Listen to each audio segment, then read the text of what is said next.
एक बहुत बड़ा और सुंदर बाग था जिसमें 12 बड़े बड़े पेड़ थे। ये बाग एक राक्षस का था जो 7 वर्षों के लिए कहीं बाहर गया हुआ था।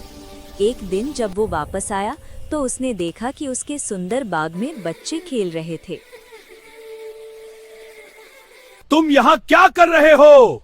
यह मेरा बाग है। राक्षस की ऊंची आवाज सुनकर बच्चे घबरा गए और भाग गए। राक्षस ने अपने बाग के चारों ओर एक ऊंची दीवार बना दी और उसके बाहर एक चेतावनी लगा दी जिस पर लिखा था, दूर रहो, अंदर आना सख्त मना है। राक्षस बहुत स्वार्थी था। बच्चे बहुत उदास हो गए क्योंकि उनके पास खेलने की कोई जगह नहीं रही। जल्दी ही बसंत ऋतु आ गई, पर राक्षस के बाग में अभी भी सर्दी थी। पेड़ों पर न फूल थे न पत्ते। समझ में नहीं आता, बसंत ऋतु आने में इतनी देर क्यों हो गई है? एक दिन जब राक्षस अपने बिस्तर पर लेटा हुआ था तो उसके कानों में कोयल की मधुर आवाज सुनाई दी। उसने खिड़की से बाहर झांका। बच्चों ने दीवार में एक बड़ा सा छेद बना दिया था।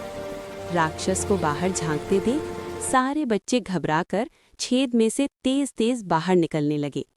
सभी बच्चे बाहर निकल गए, पर एक छोटा बच्चा वहीं रह गया जो छेद की ऊंचाई तक नहीं पहुंच पा रहा था।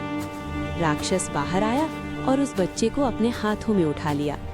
मैं कितना स्वार्थी था। अब मुझे समझ आ गया कि बसंत ऋतु मेरे बाग में क्यों नहीं आई।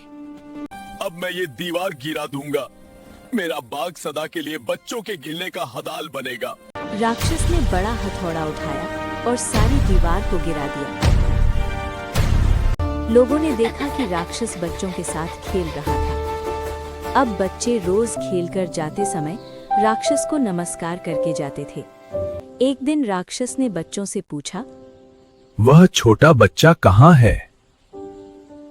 एक बच्चे ने उत्तर दिया, वो कहीं चला गया है। वर्षों इसी तरह बीतते गए और राक्षस बूढ़ा हो गया।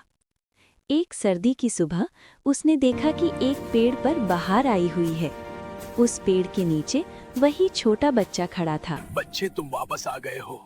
आज मैं बहुत खुश हूँ। ये बाग तुम्हारे कारण ही स्वर्ग जैसा बन गया है। इतना कहकर राक्षस ने उस छोटे बच्चे को अपने सीने से लगा लिया।